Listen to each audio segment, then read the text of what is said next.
Bonjour, c'est Lucille Bélan. Tous les 15 jours dans C'est compliqué le podcast, je réponds à vos questions sur les relations humaines. Amour, amitié, sexe, bref tout ce qui vous touche, vous fait souffrir et vous préoccupe. Cette semaine, nous entendrons le témoignage de Julia, 35 ans. Julia était en couple avec un homme de 41 ans, le père de sa fille, mais vient de se séparer après une ultime infidélité de sa part avec une femme plus jeune. Julia est perdue et en colère.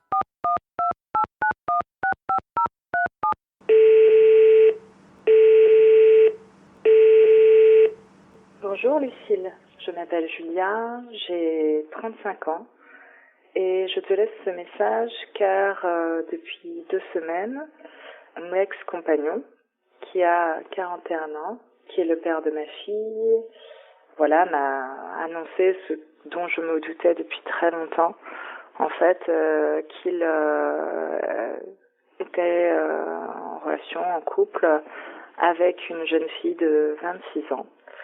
Ce qui se passe, c'est que je suis extrêmement mal depuis qu'il me l'a maintenant officiellement annoncé. Le fait est que je pense qu'il m'a trompée régulièrement. En fait, moi, j'ai trouvé des messages, une déclaration d'amour à une fille qui était déjà plus jeune que moi à l'époque, mais il y avait quand même moins d'écart d'âge. Au bout d'à peine 1 an de relation, une jeune fille, jolie, filiforme, mannequin. Voilà, après j'ai surpris d'autres messages. Plusieurs fois, il a été pris, entre guillemets, en flagrant délit. Donc on s'est séparés l'été dernier au prix de, 3-4 mois de souffrance absolue pour moi, où je ne savais pas où on en était, où il me faisait mariner, où un jour il était avec moi, l'autre jour il ne l'était plus. J'ai fait, je pense, une petite dépression après tout ça. J'ai très vite vu l'apparition de cette jeune fille. En fait, ils étaient au même endroit, en vacances. Soudain, il m'a, moi, envoyé de messages. Voilà, j'étais troublée par le fait qu'elle soit jeune, mais je savais pas tout à fait son âge au début. Là, je vis vraiment très mal le fait qu'ils ont 15 ans d'écart.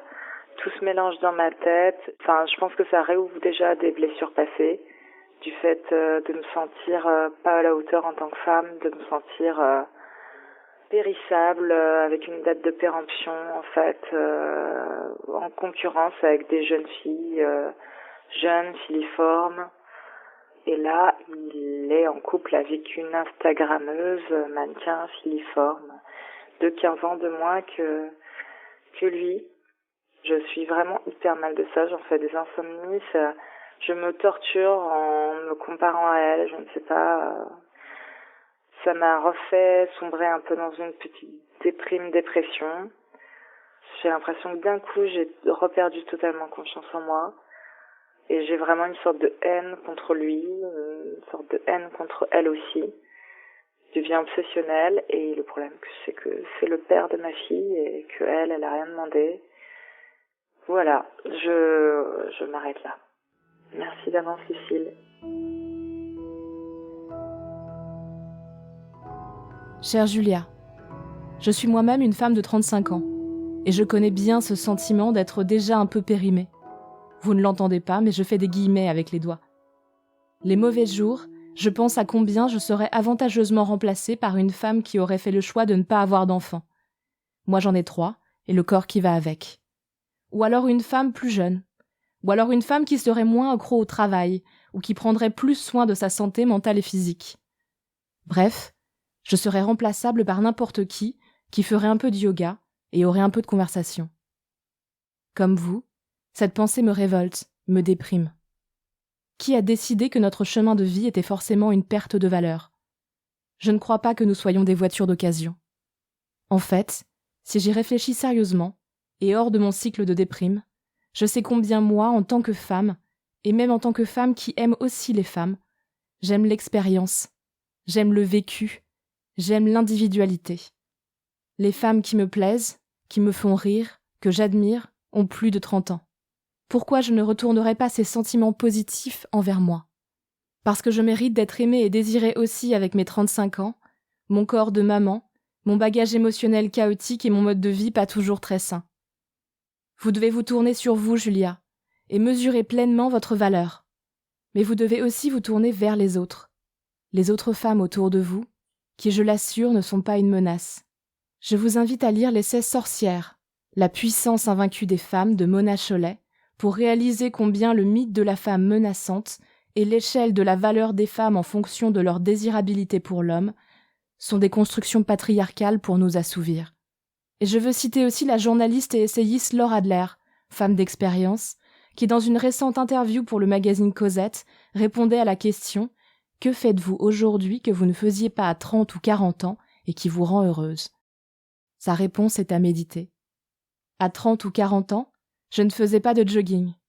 À 30 ou 40 ans, je n'allais pas à la piscine 2 ou 3 fois par semaine.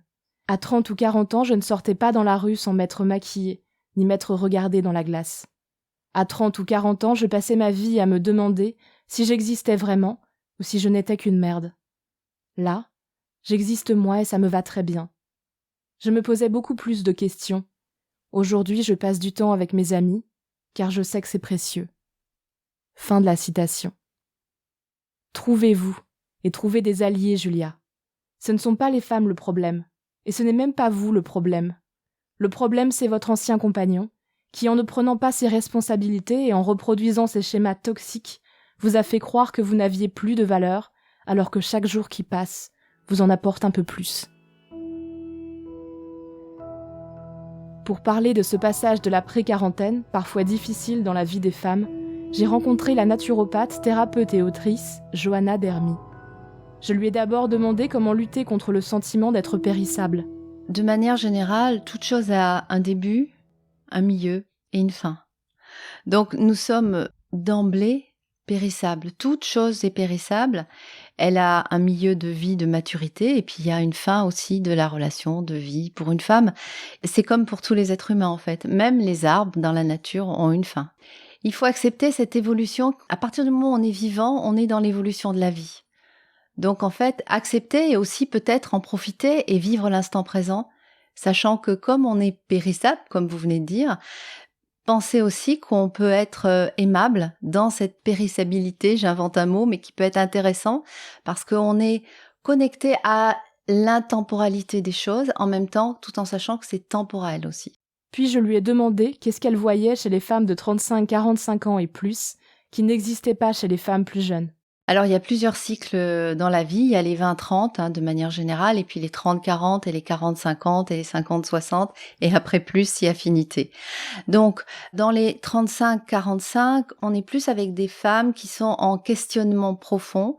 Est-ce que je vais continuer de vivre comme j'ai déjà vécu mes 35 premières années? Est-ce que je vais provoquer un tournant? Parfois, le tournant est provoqué par la vie. Il peut y avoir des décès, il peut y avoir des infidélités, il peut y avoir des maladies importantes qui obligent aussi à se repositionner. Il peut y avoir le chômage aussi aujourd'hui, la fin d'un travail. Et donc, quelque part, ça va engager la femme à se repositionner et à se remettre en question. C'est un grand tournant qui est important aussi de pas vivre à la légère et d'être bien connecté à cet espace-là parce que c'est comme une fenêtre qui s'ouvre effectivement sur la réalité de la vie parce que la maladie, l'infidélité, le chômage, c'est pas simple, mais en même temps, c'est porteur d'espoir. Comment activement travailler sur son épanouissement physique et mental en tant que femme de 35 ans et plus ? Accepter d'abord la périssabilité des choses. En même temps, trouver des personnes qui peuvent nous aider à traverser cet espace, qui l'ont déjà peut-être traversé elles-mêmes ou qui sont en cours de le traverser. C'est pas forcément une thérapie qui peut aider. Ça peut être une rencontre avec un livre, ça peut être une rencontre dans le travail, ça peut être une très bonne amie, un très bon ami. En tout cas, c'est important, c'est de s'ouvrir et de parler. De dire qu'il y a un moment où je suis en train de me positionner pour mon tournant et est-ce que toi, par exemple, tu peux m'aider, toi qui es mon ami depuis toujours, tu peux m'aider ou toi, mon ami I, tu peux m'aider. La parole est vraiment, vraiment importante dans ce moment-là. Alors c'est tout un travail que les femmes ont à faire, à apprendre à être entre elles, parce que dans la généalogie, on n'a pas forcément appris à être ensemble avec les femmes. Les femmes se retrouvaient ensemble dans l'ancien temps autour des fourneaux, autour de la couture, autour du tricot, autour dans les champs. Mais c'était pour faire quelque chose. Tandis que là, effectivement, la sororité va développer être ensemble pour ne rien faire, pour juste discuter, pour prendre une bière après le travail, ou pour prendre un thé, ou tout simplement se prendre dans les bras et être en connexion avec l'autre et être capable de sentir que l'autre peut m'apporter quelque chose. L'autre femme en face de moi, même si elle est différente de moi, elle peut m'apporter quelque chose, et ça, la sororité ouvre à ça. La sororité, ça veut dire comment est-ce que je peux développer l'amitié avec les femmes sans être dans la compétition, mais plutôt dans la coopération. Comment transformer la colère de l'injustice en sentiment positif pour soi? La première chose, c'est vraiment d'accepter ce qui se passe. En fait, on n'est pas au moment, quand on vit l'infidélité, par exemple, on n'est pas au moment de se dire « j'accepte ». On est au moment de se dire « je regarde ». Je regarde ce qui se passe, et l'infidélité, par exemple, c'est comme un AVC, c'est comme un tsunami, c'est comme un arrêt cardiaque. C'est quelque chose qui prend celui qui est spectateur de la situation, qui va prendre l'autre comme si on donnait un coup de poignard à l'intérieur du cœur. Et déjà, accepter que j'ai reçu ce coup de poignard à l'intérieur du cœur, et de pas vouloir tout de suite l'enlever. Parce que si je l'ai reçu, on dit bien que dans un couple, on est 50% responsable de ce qui se passe.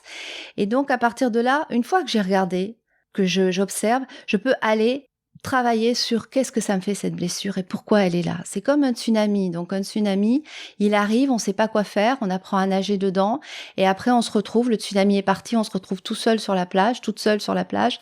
Et qu'est-ce que je fais? Eh bien, je vais voir les personnes qui sont en face de moi et qui viennent me sauver. Il faut s'entourer, ne jamais rester seul avec sa colère. Enfin, je lui ai demandé si elle avait des conseils culturels, livres, films ou vidéos, pour les auditeurs et auditrices qui seraient curieux d'en découvrir plus sur le sujet. Ce que je trouvais intéressant, parce que j'ai écouté plusieurs conférences de Jacques Salomé, de Christiane Singer, j'ai vraiment trouvé, en me nourrissant de ces conférences, que, en fait, je ne suis pas responsable du bonheur de l'autre. Et il n'est pas responsable de mon bonheur. Je suis responsable de mon bonheur. Je suis responsable de ma vie. Et c'est vraiment ce qui ressort de tout ce que j'ai pu écouter, l'accord avec soi-même, se coucouner soi-même et être vraiment en joie d'être avec soi-même. Alors, les conférences sont accessibles en ligne, elles sont sur YouTube, donc ce sont des conférences de Jacques Salomé et de Christiane Singer. Jacques Salomé, c'est un grand psychologue, clinicien qui a formé plus de 70 000 personnes et d'accompagnants, qui a fait plus de 63 ouvrages. Donc c'est un grand monsieur de la relation et qui a créé la méthode ESPER, qui est la méthode de la relation à l'autre. Et Christiane Singer, qui est décédée malheureusement ces derniers temps, c'est une femme qui est psychologue, philosophe et qui nous aide beaucoup sur le chemin de notre vie par ses écrits, par ses conférences et aussi par sa belle présence. Anne Romanoff a eu un déclic, elle a fait un woman show sur la quarantaine, et elle dit quelque chose de très drôle, qui est pas très poli, mais qui est très drôle quand même, donc je vous le dis. À 40 ans, c'est l'âge de la maturité. À 20 ans, tu gueules. À 30 ans, tu fais la gueule. À 40 ans, tu fermes ta gueule. Et je trouve que, effectivement, à 40 ans, on essaie de comprendre ce qui se passe, donc on évite de parler trop vite, d'intérioriser d'abord ce qui s'est passé, de laisser le silence s'installer à l'intérieur de nous, et à partir de là, de développer une attitude positive envers soi et après envers les autres. Pour aller plus loin, je vous conseille cette semaine de découvrir le film « Laisse tes mains sur mes hanches » de Chantal Lobby. Cette comédie française, sous ses airs légers, aborde la question du vieillissement des femmes et de la pression de la société. C'était C'est compliqué le podcast. Merci aux merveilleux Benjamin Septem-Ours et Aurélie Rodriguez pour la réalisation et le montage. Si vous aussi vous voulez témoigner, n'hésitez pas à me laisser un message vocal. Vous pouvez vous enregistrer sur votre téléphone et nous envoyer ce message par mail à cetcompliqué.slate@gmail.com ou nous envoyer un message vocal par WhatsApp au 07 61 76 74 01. N'oubliez pas de me laisser un prénom ou un pseudo, votre âge et éventuellement votre ville. Enfin, l'adresse mail c'est compliqué @slate.fr et la chronique hebdomadaire reste toujours d'actualité. Si ce podcast vous a plu, n'hésitez pas à vous abonner, nous mettre 5 étoiles pour nous soutenir, laisser un commentaire ou en parler autour de vous. Tous les autres épisodes sont à retrouver sur slate.fr ou votre application de podcast préférée. Merci à toutes et à tous, et à très bientôt.